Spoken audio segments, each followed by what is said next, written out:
Hey guys, it's Jonathan McCormack. I'm an attachment specialist. You can find me at attachmenthealinghelp.com.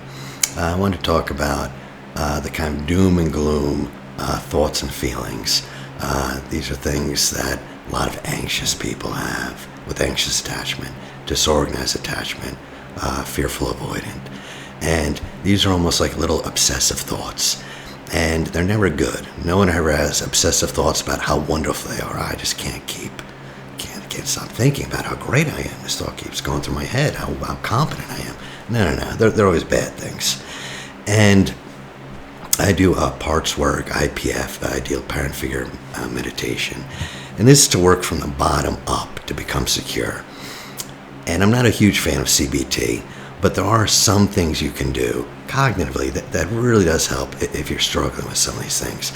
Because oftentimes, someone with anxious attachment or with rumination, that doesn't happen just with the relationship. That happens with how they interact with their thoughts in general, And so if you kind of do something with that in this area, it affects the entire area.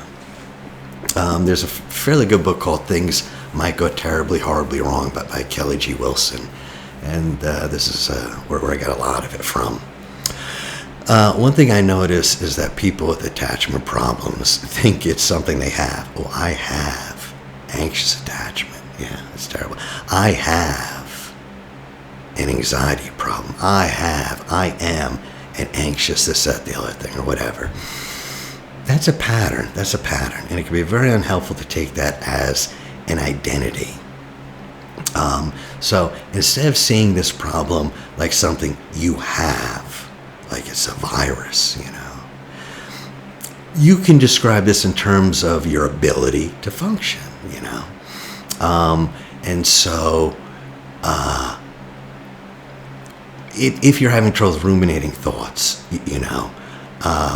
can you, without having to first control, manage, or get rid of any particular thought, feeling, experience, without having to do that, can you kind of get in contact with the present moment, Because instead of thinking that rumination has something to do with a relationship or this or that, whatever, could we just think that maybe it means you lost contact with the present moment, the here and the now?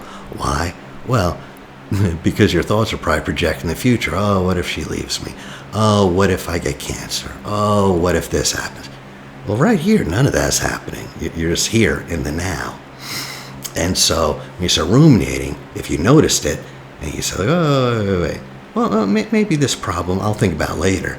But you just bring your attention back to the body. Where am I? Where are my feet? And, Are you good at diffusion? And diffusion kind of means that you can hold your thoughts about something without just believing them automatically. And some thoughts we can't. Some of the thoughts think, oh, maybe my girl's cheating. And, I might think like, well, I don't think so. It's possible. Okay. But someone with anxious attachment or insecure attachment, well, my girl might be cheating. Oh, Lord, and it feels as if she was really cheating. Even though you have no idea, the nervous system reacts just to thought. And can you diffuse so you're not fused with that thought? So you notice it's just a thought. It might be real, it might be false, I don't know. But right now, can I just entertain it as a thought, right? Without it having to spur me into action. Acceptance. Believe it or not, acceptance is huge. I know they talk about this in the spiritual world and 12 steps, but people with attachment problems, especially preoccupation, they have a hard time with acceptance. They have a hard time with acknowledging and affirming all aspects of their life. This is just me. If you're a little avoidant, well, let's say you're anxious. Are you comfortable? Hey, I'm a little anxious. I need someone to text me every day. It's just how I am. And it's not perfect, but I'm a human. Can you accept it? Can you even acknowledge it? Values. I've noticed people with attachment problems, especially people who have a lot of rumination, and I say, what do you stand for? What are your values? And they have to sit there and think. They're not sure. it's not just you know them, because a lot of us know them intuitively. We kind of live them, but you have to be able to articulate them. Things that matter to you. Why is that important? Why am I talking about that? Because you will only work on yourself to the point where you believe it's valuable to do so, you know? So if I say like, okay, let's work on this problem with your anxious thoughts. Well, I can tell you it's going to be anxiety producing. Therapy doesn't always yield fun results. Oftentimes it can be difficult. But if you have a value, one thing I really value is being a good partner. This has always been a big value of mine. Oh, well, if that's valuable to you, then will you go through all this trouble to uphold this value? Is it worth it? Is it worth it? And if you absolutely know, like, oh, absolutely, this is something I love and it's so important to me, I'm willing to do it. You might be willing to do it anyway, but when you consciously make that intentional, you know, it becomes a lot easier. Instead of thinking, why am I going through this? Why am I suffering? No, you'll remember right there. That's why, that goal, that value, rather. And then, you know, committed action. This kind of the ability to choose to act in ways that further your values. You know, it's one thing to know this is what I value. Can you actually commit to a program of action? It's difficult. It's difficult, you know. Because a lot of people with rumination and whatnot, they often lose their value. So with anxious attachment, I'll say, what are your non-negotiables? And they'll say, well, if I meet a guy or a gal, they can't smoke weed, and they can't cheat, and they can't blah, blah, blah, and whatever. Then they get into the relationship. And then I'll say, how's it going? Okay, but I found out my boyfriend smokes like 3 ounces of weed every morning. And I'm like, oh, wasn't that one of your non-negotiables? Yeah, it was. But he's really different, and he only smokes, on work days, and also, blah, blah, blah, blah, blah. No, you're going the wrong direction. You just broke your value. If you consciously have that as a value, you'll see it immediately. But if you don't, your mind can kind of play with you, right? And finally, the most important thing, the way you think, is you want to view yourself, who you are, in context, right? People with attachment problems, they have this this is who I am. This is what I am. This is how I act, period. And it's like in granite, you know? And that's just how they see themselves. And in fact, even as they change, and other people say, I really noticed all that change, they themselves will not notice, because in their minds, they're still that. That can be difficult. Instead, you want to see the self. What is the self? It's a place. It's a place. It's dynamic. You're evolving.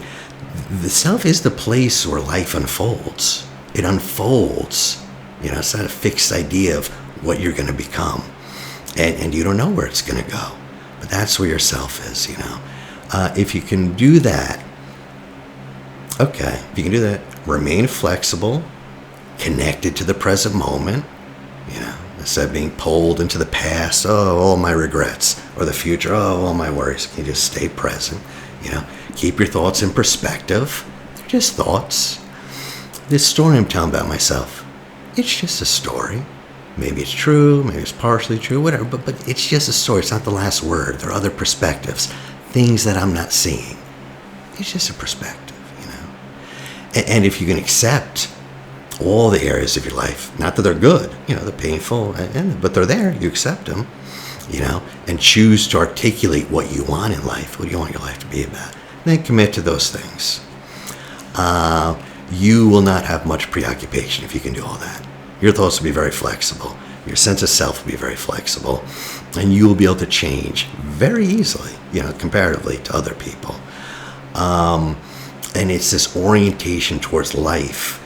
And your orientation towards life is often your orientation towards relationships, how you relate to life. And believe it or not, how you relate to your mother is often how you relate to life.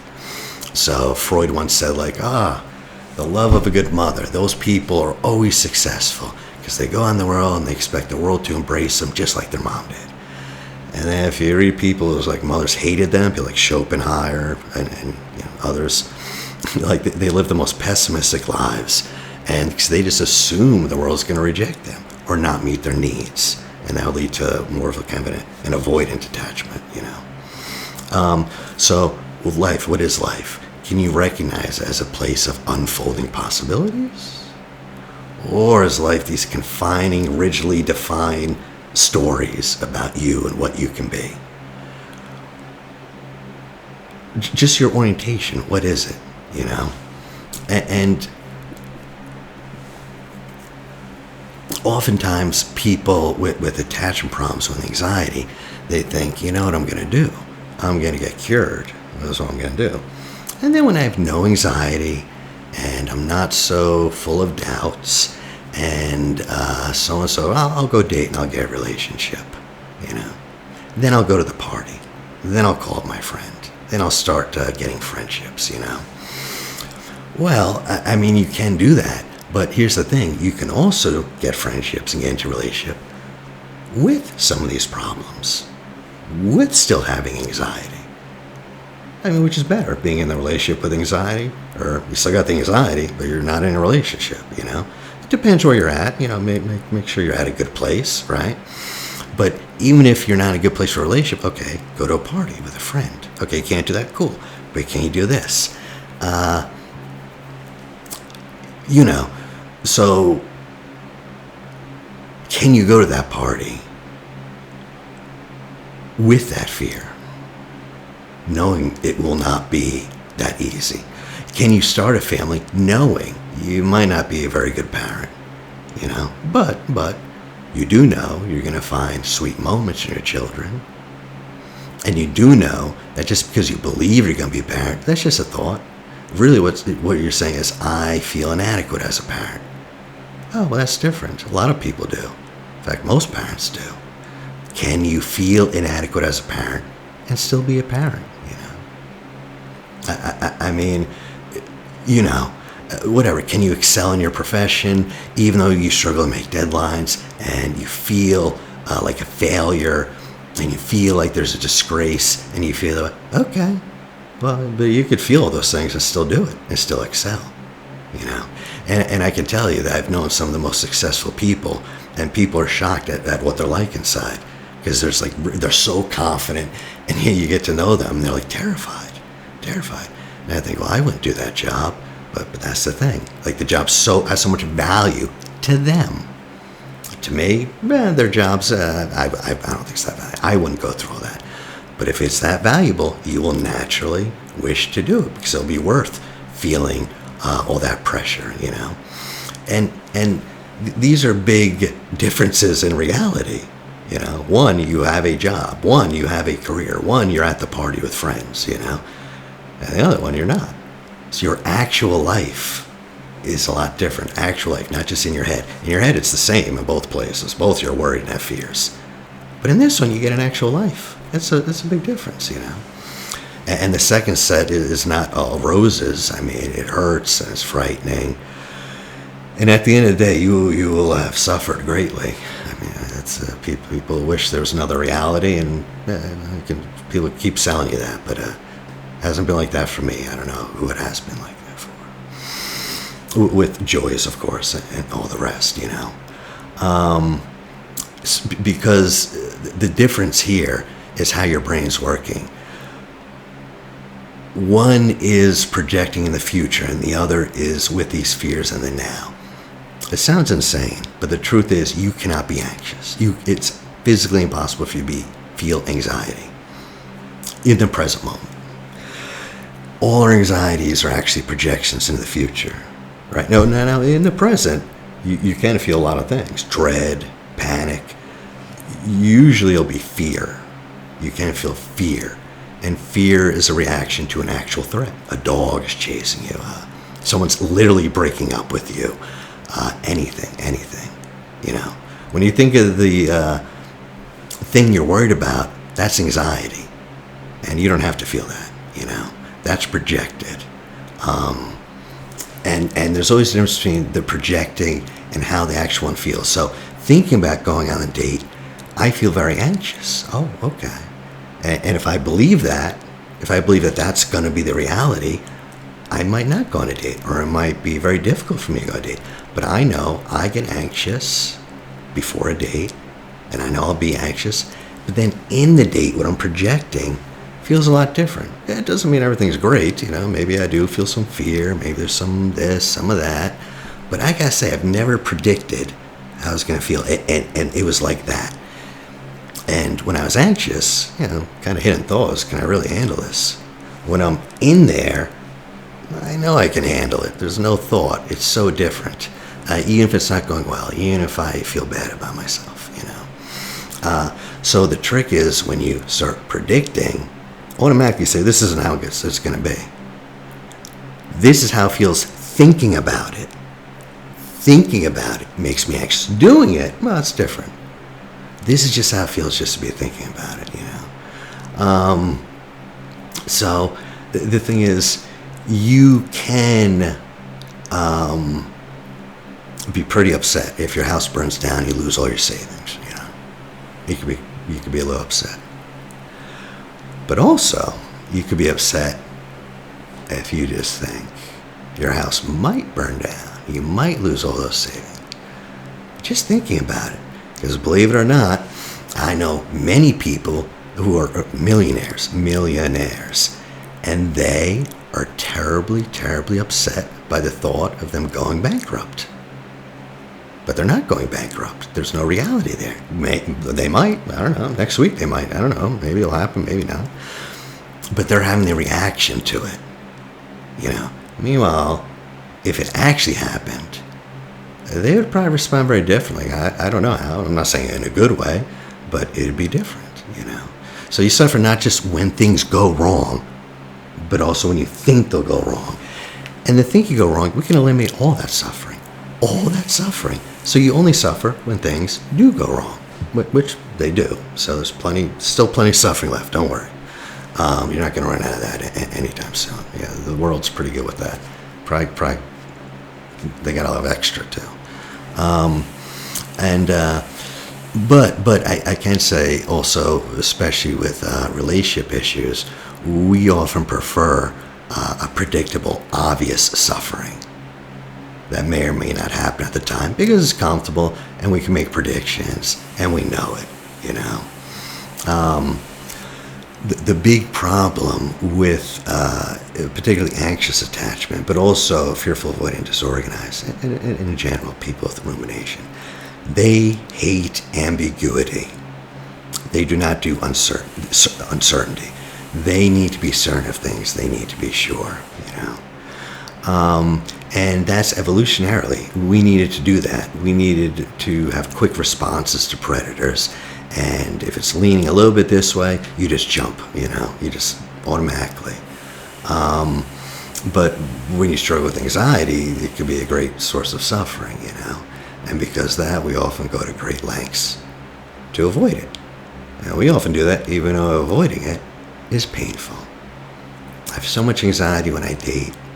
I'm just going to spend the next 10 years alone to avoid that pain. And of course, this is causing me pain. But it's better than that pain right now. Is it though?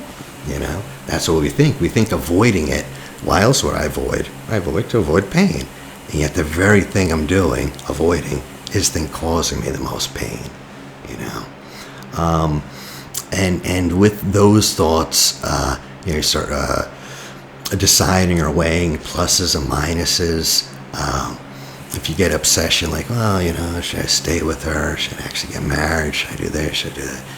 There's positives, there's negatives, da-da-da. If this is the type of thought that keeps coming and coming, and you keep thinking about it, it's an obsessive thought, you can stop and actually just focus on the question.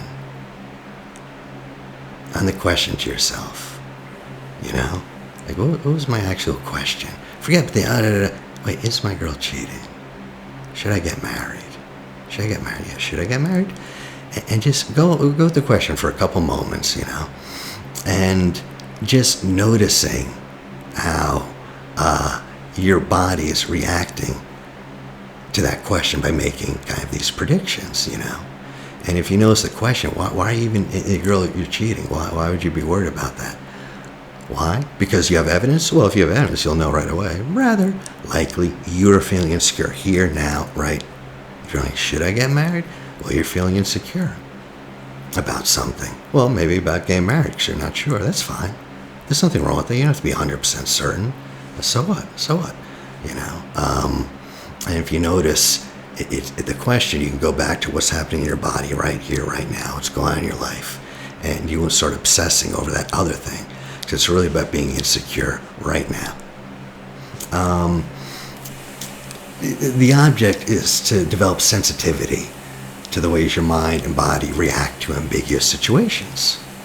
Because most situations are ambiguous, They can go a couple of different ways, and you want to cultivate the flexibility in the presence of that ambiguity, You want flexibility. You can go this way, you can go this way, But people with anxiety or anxious attachment, they rush through things. If it's anxious, they want the conversation to go, hurry up and get this over with.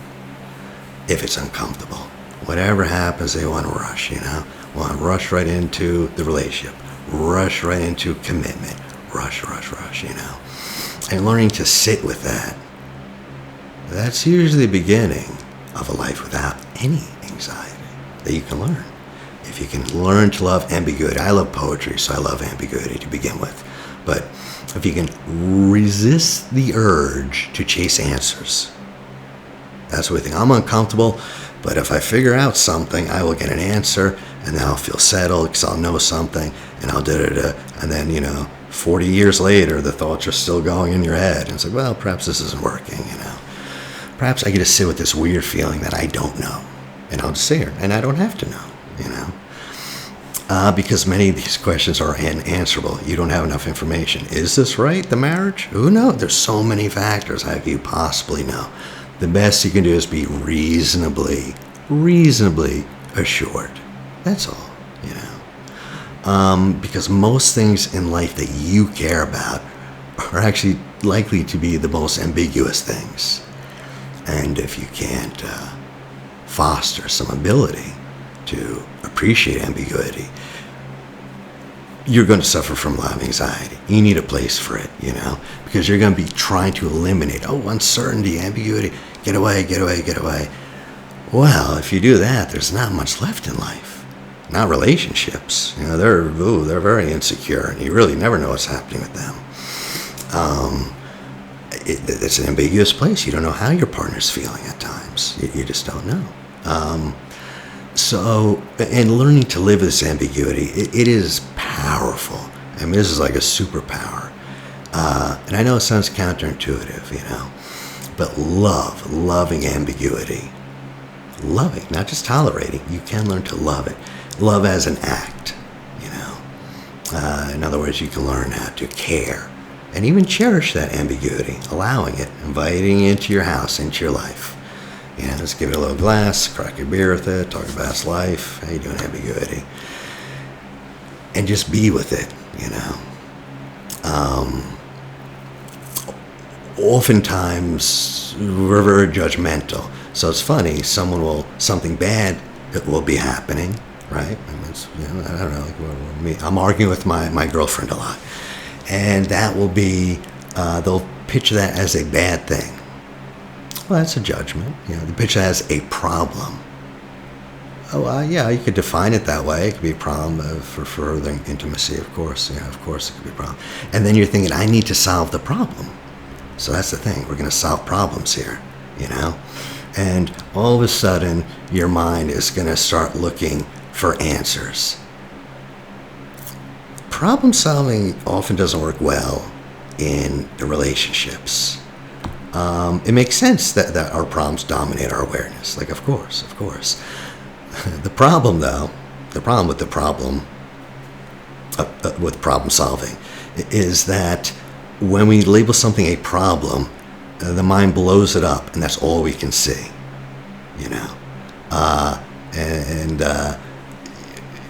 When it becomes a 24-hour-a-day, 7-day-a-week, you're going to be desperate to solve this problem, and you have to solve it, But what if you don't solve your problems in living? What if you can't solve them? What if you don't? What if that's not the best thing to do? Well, they're not just going to go away. That's true. But perhaps you can try appreciating them. Yeah, your anxiety, your ruminations, appreciating them, even loving them, But think, what would it be like if you could learn to appreciate your feelings of anxiety? I just said, you still have the anxiety, but you actually appreciate it. You actually learn to like sitting with the anxiety, getting to know your anxiety. What would it be like if you could slow down enough to hear something different in that moment of anxiety? Something that you've never heard before. Well, if you could learn something from that moment, and what if learning that thing inspired you, I don't know, to be kinder, to open your heart a little bit, I don't know. Something you learned from sitting and appreciating your anxiety. Oftentimes, it will make us kinder to other people, So when we're faced with uncertainty and ambiguity, that's a problem. In our brain, that's how we label it. That's just a problem, yeah. And the solution, as it is to most problems, is just to get away from it as quick as possible, yeah. Fix it, 1, 2, 3, run away, whatever. It's a problem, we got to find a solution, Just make this problem go away, quick as possible. It's kind of hard to do if the problem is like a person and a big part of who they are, And also, if you see yourself as a problem, like my anxious attachment is a problem.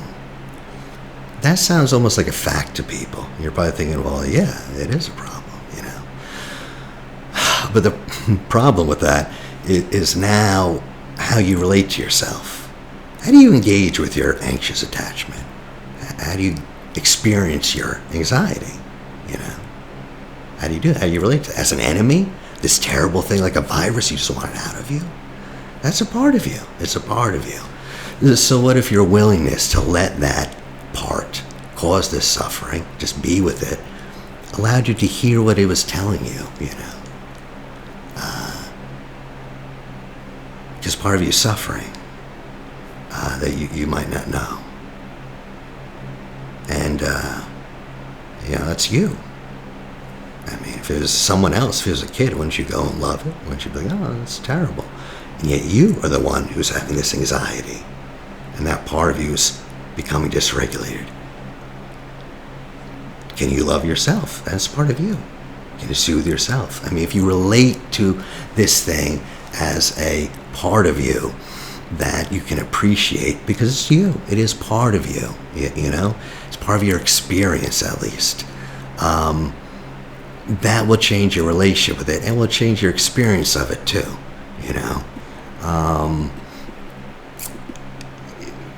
Really, by the way, it's not letting this thing become close to you. It's letting yourself see how close it already is to you. It doesn't change the thing, but it should. This is part of you. It's a big part of you, What if this anxiety, I'm just saying what if. What if this anxiety actually brought you closer to people, If actually enriched your life, I mean, if suffering is ubiquitous in life, then withdrawal from an avoidance of suffering is a withdrawal and avoidance of life. What if it's life that's in that anxious attachment, in your anxiety, somewhere? Something about life, I don't know. What if, you can think of a specific time you worked really hard on an anxiety problem, and what was it you felt most connected to people in your own life? I have to say the times I felt most connected to people often was when I was very vulnerable and I needed a lot of help and I couldn't fake it, and I had a heart-to-heart with someone, just opened my heart to them because I had so much anxiety and so much suffering, and they received it, and other people do the same to me. I feel very connected. And the suffering's not good, but I can tell you, it's one of those things that really can bind you to others. A lover, a friend, And it's not purposely, get anxious. It's like, no, that's already there. That's already there, And right now, it's there and moving away from people. What if there's a way it was still there but moved you towards someone? You'd have a pretty different life. Emotionally, you'd still have the anxiety, but your life would look a lot different, And the things we want most in our lives are the things we suffer about the most, The thing about any anxiety you're having, what is it about? What is it about? It's about something you deeply care about, Would you be worried about your performance on the job if being a respected professional meant nothing to you? No, not at all. I knew someone like that, and it amazed me. I don't have a whole lot of respect for that, but a little bit, you can't help it. And I had a friend who was just like that, and he was making $300,000 a year, and the job just got to him, and he just quit and became a cab driver. I was like, wow, he literally just could not care less. I'm not a respected professional. And people look at him like, you could do a lot better. Well, it's an easy job, no stress, whatever. He chose that, So what's causing the real suffering? The job performance, or the fact you put so much meaning on it? Well, if it's you, but that's good news, because we could change your mind. We can't change the job and how much stress it gives you. But we can change your mind, how much stress you're giving yourself over it.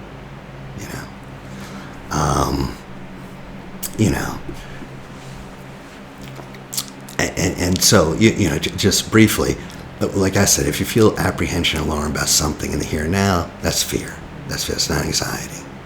Fear, when things are going wrong, fear is what grips you, And unlike anxiety kind of strives to neutralize ambiguity. Fear doesn't, because fear wants a lot of options. When you feel fear, you want a lot of different solutions, whereas anxiety is all about getting certainty. So it has less ability to deal with that. It just doesn't like that, which causes even more anxiety. But in all the cases, you're responding to something here and now in a way that might protect you from harm, Even a conjured fear is still unlike anxiety, because it's predicated on the assumption that a real threat in the present moment, So if someone asks you, like, what are you afraid of? What's happening now? You could give them an answer, And anxiety is not like that. It needs to draw on the past or the future to have any hold over you, Anxiety, anxious attachment, it's an animal. It needs an environment, It needs a murky past and a mysterious future to feed it. That's what's going to be in its tank. If you want an anxious attachment, you want something like that, that's what you feed it. And but without these kind of natural environments, it also will die out,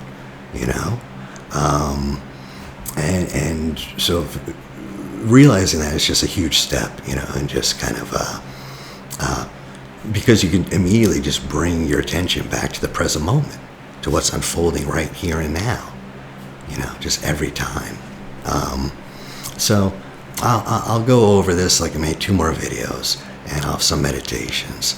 And next time I just want to talk a little bit about some specific things you can do to kind of prevent the mind. But I just wanted to give you an idea of this is how it affects it, though. Okay, I appreciate you guys listening. Jonathan McCormick.